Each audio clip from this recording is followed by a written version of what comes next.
अपनी नज़र को बदलो। Motivational story. एक बार एक बहुत बड़ा नेता एक साधु के छोटे से आश्रम में गया। वह साधु के बारे में बहुत सुना था तो उसके मन में आया कि मैं एक बार जा कर के देखता हूँ कि लोग उसकी इतनी तारीफ क्यों करते हैं। जब वह उस आश्रम में गया तो वहाँ पर एक छोटा सा कमरा था जहाँ पर एक कालीन बिछा हुआ था। वहाँ पर कुछ लोग नीचे बैठे हुए थे और साधु जी सामने बैठे हुए थे। कुछ सवाल जवाब चल रहा था।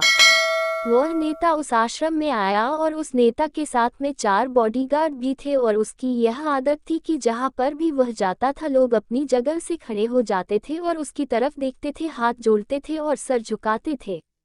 लेकिन यहाँ पर ऐसा कुछ भी नहीं हुआ। साधु व्यस्त होने के कारण उसकी तरफ देखा तक नहीं। तभी नेता को लगा कि यह मेरी बेइज्जती है और वह इस बात से गुस्सा हो गया। नेता ने थोड़ा गुस्से से साधु की बात को बीच में काटते हुए कहा कि मैं आपसे कुछ कहना चाहता हूँ। साधु ने उसकी तरफ देखा और बोला, आप थोड़ी देर रुकिए, पहले मैं इनके सवाल का जवाब दे दूँ, उसके बाद मैं आपसे बात करता हूँ। तब तक आप अगर चाहे तो आप बैठ सकते हैं। बस साधु का इतना कहने की ही देरी थी। नेता का चेहरा गुस्से से लाल हो गया और फिर उसने अपना सारा गुस्सा उस साधु पर निकाल दिया। अभी तक वह नेता बहुत तमीज से आप कह करके बात कर रहा था, लेकिन अब वह तू तड़ाक पर उतर आया। नेता ने उस साधु को कहा, तुझे पता भी है मैं कौन हूँ और तू किससे बात कर रहा है? साधु ने उसकी तरफ देखा और कहा, मुझे इससे कोई फर्क नहीं पड़ता है कि आप कौन हैं, लेकिन आप जो कोई भी है, अगर आप चाहते हैं कि मैं आपके सवाल का जवाब दूं या आपसे बात करूं तो आपको कुछ देर रुकना होगा। और साधु की यह कहते हैं नेता गुस्से से पागल हो गया और वही सबके सामने चीखने चिल्लाने लग गया।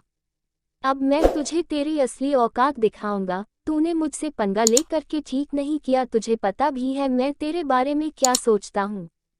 साधु ने फिर से नेता की तरफ देखा और बड़े ही प्रेम से कहा कि मुझे इससे कोई फर्क नहीं पड़ता कि आप मेरे बारे में क्या सोचते हैं, आप जो चाहे वह मेरे बारे में सोच सकते हैं।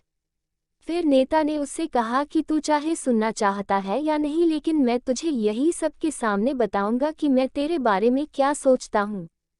तू कोई साधु नहीं है, तू एक बहुत ही घटिया इंसान है, तू एक ढोंगी है, पाखंडी है और यहाँ पर जितने भी लोग बैठे हैं उन सबको बेवकूफ़ बना रहा है। तेरा बस एक ही मकसद है, इन लोगों की जेब में जितना भी पैसा है वह सब तेरे पास में आ जाए। तू अपने फ़ायदे के लिए इन लोगों का इस्तेमाल कर रहा है और अब मैं तुझे नहीं छोड़ने वाला हूँ। पूरी दुनिया के सामने तेरा पर्दाफाश करके रहूँगा। लेकिन उसके इतना बोलने के बाद भी हल्की सी मुस्कान उस साधु के चेहरे पर बनी ही रही। ये देखकर वह और भी तिलमिला गया और उसने कहा, अब बहुत हो गया, अब मैं यहाँ 1 मिनट भी नहीं रुकने वाला, लेकिन अभी भी तेरे पास मौका है। अगर मुझसे माफ़ी मांगनी है या मुझसे कुछ कहना है तो कह सकते हो। इतना सब होने के बाद भी साधु के चेहरे पर एक मुस्कान थी और वह बिल्कुल शांत था। और फिर उन्होंने अपनी आंखें बंद करी और फिर साधु ने अपनी आंखें खोली, हाथ जोड़े और कहा कि मुझे आपसे कोई गिला शिकवा नहीं है। आपके लिए मेरे मन में कोई भी गलत ख्याल नहीं है। जो भी मेरे बारे में आपने कहा वह आपकी अपनी सोच थी, तो मुझे आप में कोई भी बुराई नज़र नहीं आती है। मुझे आप बहुत ही भले इंसान लग रहे हैं। और साधु के इतना कहते ही नेताजी का दिमाग 7वें आसमान पर पहुंच गया। उसके चेहरे पर एक अजीब सी खुशी थी, क्योंकि उस साधु ने वही कहा जो बाकी सब लोग उस नेता को कहते हैं। और वह खुशी खुशी उस आश्रम से अपने घर की तरफ चला गया और जाकर के अपने पिताजी के साथ में बैठ गया।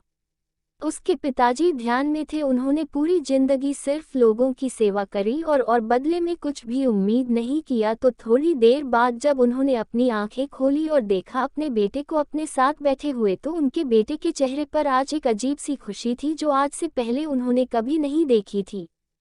फिर उसने एक एक करके सब कुछ बताया कि आज क्या हुआ, किस तरह से वह आश्रम गया और वहां पर क्या हुआ, उसने क्या कहा और साधु जी ने क्या कहा।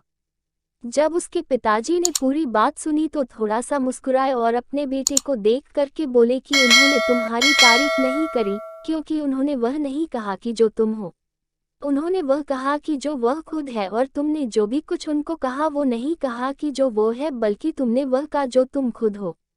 यही बात वेदों में भी कही गई है, यथा दृष्टि तथा सृष्टि। ये दुनिया तुम्हें वैसी नहीं दिखती जैसी ये दुनिया है, ये दुनिया वैसी दिखती है तुम्हें जैसे तुम खुद हो। जिसकी नज़र जैसी है उसके लिए ये दुनिया वैसी ही है। तो अगर तुम अपनी दुनिया को बदलना चाहते हो तो उसका सिर्फ एक तरीका है, अपनी नज़र को बदलो।